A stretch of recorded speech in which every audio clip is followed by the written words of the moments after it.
Thank you so much, Uncle, for joining us today to have a conversation about how we can forge our industrial futures.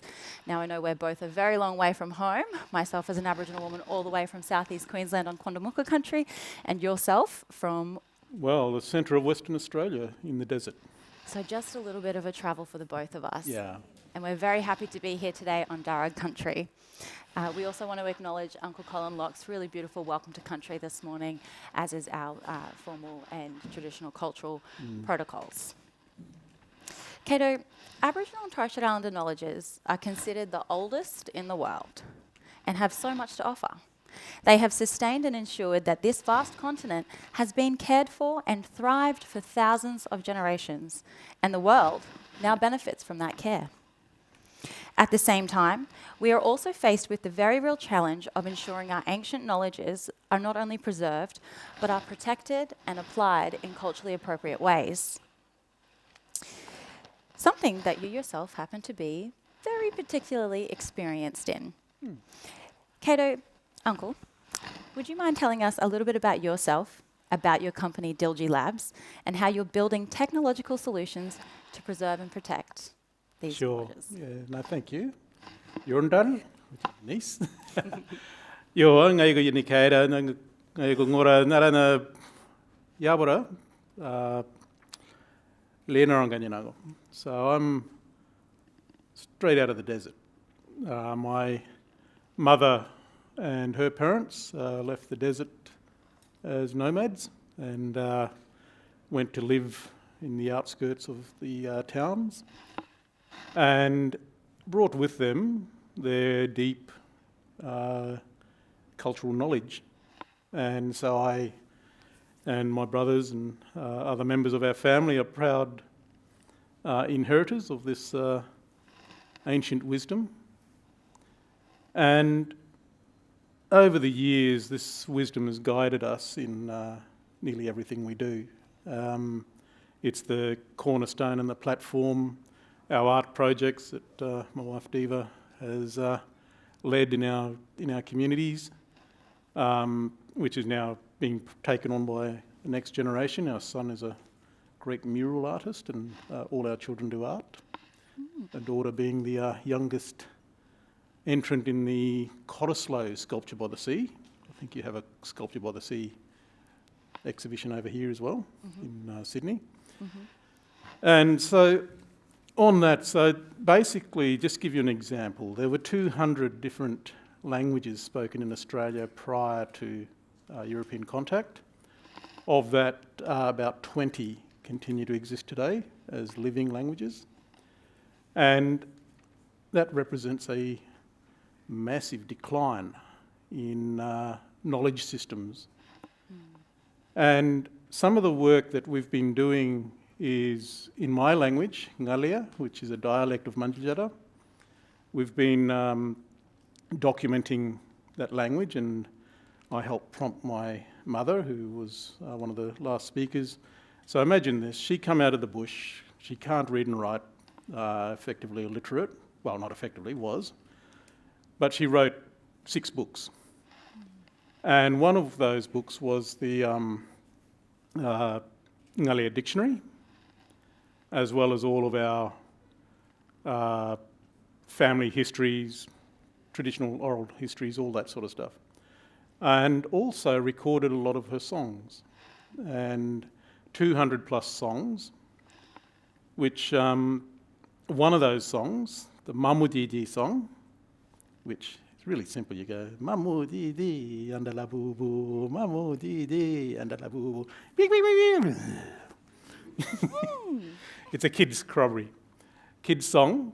And what we've done is we've turned that, over time, we've worked with the local school. So in forging industrial futures, what we're looking to do, no offence to people who come from overseas and gain an education here, but there's a huge gap which needs closing, a huge gap of people who are not accessing education, or they do access, education's not contextual, doesn't engage, and they drop off. And this is remote, regional, kids, whether they're black, brown or brindle, doesn't really matter, because a lot of the educational experience that they go through is not contextual to their circumstances, and often, sadly, the teachers are young and inexperienced and they're more about behaviour management. And so that's the space where we've been applying some of our traditional knowledge. We worked with CSIRO quite early, pioneered the idea of two-way science, which is taking traditional Aboriginal knowledge, blending it with Western science, the teenage version of knowledge versus the ancient version of knowledge, bringing those together and using it to engage kids in the classrooms, get them working with science. As an example, in our app, the Mamutjitji Story, there's a spider in there that first described on one of our school excursions. So, you know, invertebrates are usually undescribed a lot. So there's a kid in our school who basically discovered a new species of spider. And so that's the context of two-way science. And what we're doing at Dilji Labs is, you know, I want to do everything. But in this case, got 5 songs. The next one's going to be the Ngapartji-Ngapartji story, which is the thorny devil lizard, and the echidna, which is the porcupine. They broke the marriage laws. They ran away. In their punishment for breaking the laws was to be speared. And so the echidna carries all these spears on his back, and the thorny devil's got all these spears on her back and a big lump on the back where the women hit her with a fighting stick.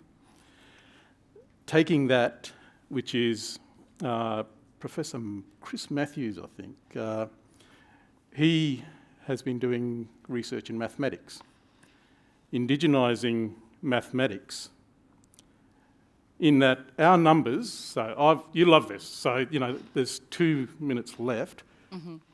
Kodjara, Kodjo, Kodjara, Marngorba. We've got 3 numbers. Maths was easy for me, traditionally. I can stay awake. Kodjo, Kodjara, Marngorba. I'm asleep. The rest of you can count sheep for millions. But that's the numbers in relationships, relational mathematics, stuff like that. Our skin group systems, all of that, carry very complex relationships. Genetic transference within small-scale societies, all of those sort of things. So basically, the Indigenous knowledge, wisdom, is untapped. There's a huge resource of young people out there who are not accessing or completing their education. And our job is to try and bridge those gaps, so bridging gaps as opposed to closing, and create a future where, we did an exercise yesterday, what's the headline in 2025? 2050. 2050, yeah. 2025 is See, like he next only year. counts to 3, that's why. Gavin. So headline in 2050 is Chief Scientist Reflects.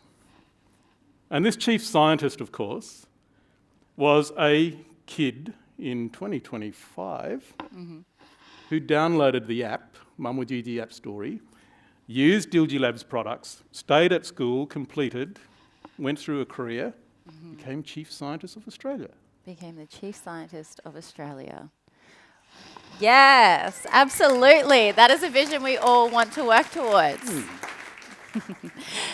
Uncle, before we wrap up, how can all of our wonderful guests in the room today support yourself and the work of Dilji Labs? So get in touch. I'm a big one on LinkedIn. Get in touch on LinkedIn. I am open to any ideas, any sort of work, as long as it aligns with our purpose. And our purpose that Diva identified for us is to follow our joy. And so aligning with that purpose, get in touch, and probably 2 things, of course, funds, but also skills. Excellent. Yeah. Excellent. And networks. Perfect. Thank you. Thank you. Thank you for joining us today.